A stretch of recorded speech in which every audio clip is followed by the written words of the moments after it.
Hello दोस्तों, स्वागत है आपका हमारे चैनल में। और आज यहाँ पर हम लोग जितिया माई की पूजा करने के लिए आए हुए हैं।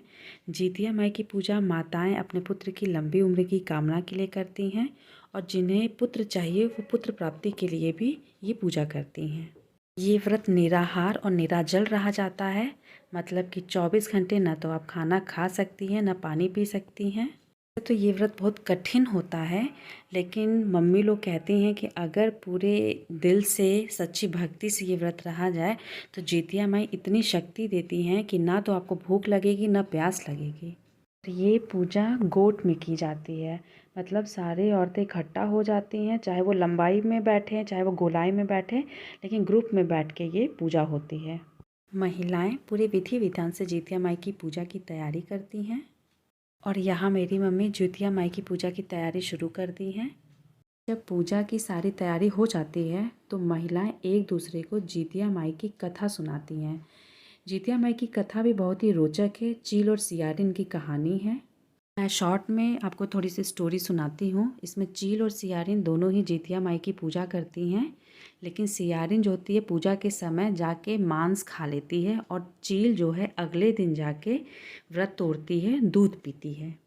और मरने के बाद जब इनका अगला जन्म होता है तो उस जन्म में ये एक राजा के घर देवरानी जेठानी होती हैं, जिसमें देवरानी चील और जेठानी सियारिन थी।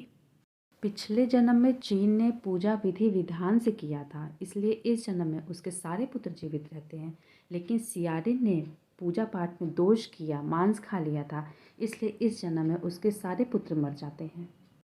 चील के सारे जीवित पुत्रों को देखकर सियारिन को बहुत क्रोध आता है। वो उसके बच्चों को बार बार मरवाने का प्रयास भी करवाती है, लेकिन जितिया माई की कृपा से उसके सारे पुत्र बार बार जीवित होते थे।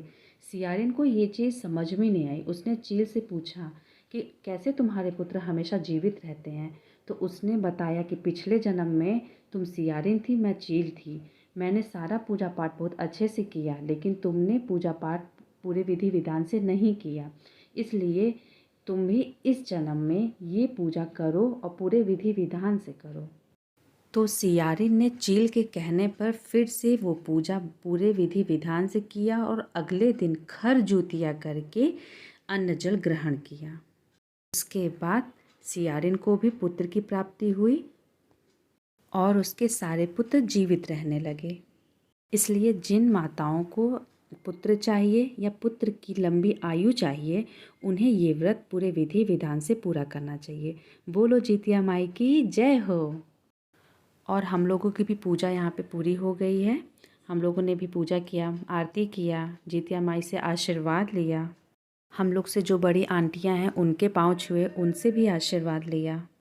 और पूजा पूरी होने के बाद, माता से आशीर्वाद लेने के बाद फिर से सारे सामान अब उठा के वापस बैग में रखने लगे हैं, क्योंकि अब घर जाना है ये सभी चीज़ें लेके। नारियल, फल, फूल, दिया, जितिया माई, सभी लोग खुशी खुशी पूजा करके एक दूसरे से मिल के वापस अपने घर जाने की तैयारी में लग गए हैं।